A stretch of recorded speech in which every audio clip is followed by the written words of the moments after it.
As British people, we love history. We spend the weekends at National Trust properties.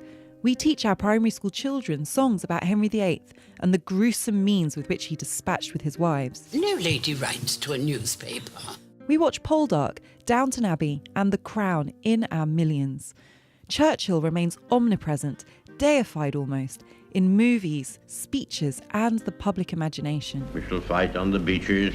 We have achieved the impressive feat of being nostalgic for an era that's past, while at the same time refusing to examine its history.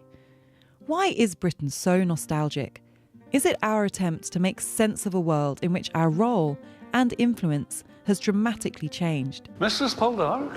I don't believe I've had the pleasure. Like so many of my generation, born in the Thatcherite 80s, coming of age during the heady but amnesiac multiculturalism of New Labour in the 1990s, I learned nothing about the empire in school. Those of our leaders who do advocate teaching the empire to children describe it as a celebratory subject, a starting point which hints strongly about the scope of our willingness to confront painful truths. But thoughts of home bring us to the greatest story of all, the inspiring tale of a little nation that has encompassed the world. As a result, many British people, I detect, regard the empire as a kind of benevolent Edwardian NGO that built schools, hospitals and churches for the benefit of backward people, with perhaps the odd misdemeanour best remembered as a footnote. Polls have found that British people, whose average age of 40 means they never experienced the empire themselves, are more likely to think the empire was good than bad. Britain is a nation of multiple identities. There are identities linked to whiteness, some deeply invested in the empire and never really given the space to mourn its collapse. After 400 years of being told of their superiority, they're looking around and failing to recognise their surroundings. They feel threatened. They're turning to nostalgia to fill the void.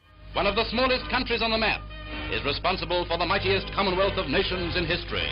There are British identities linked to Africa, Asia and other parts of the former empire for people who, like me, believed for much of our lives that to be black or brown and to be British were mutually exclusive.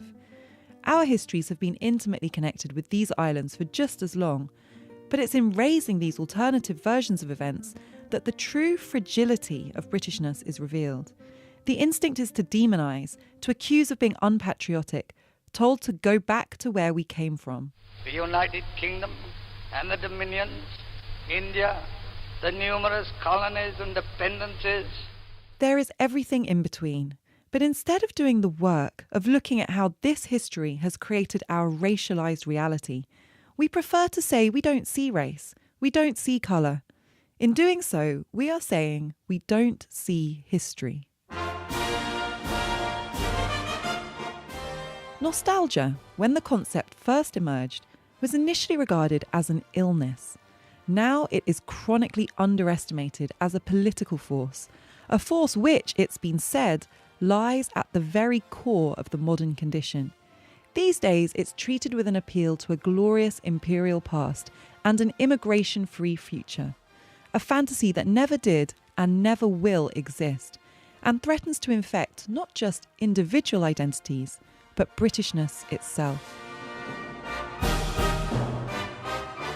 Afua Hirsch is the author of Brit-ish on race, identity and belonging.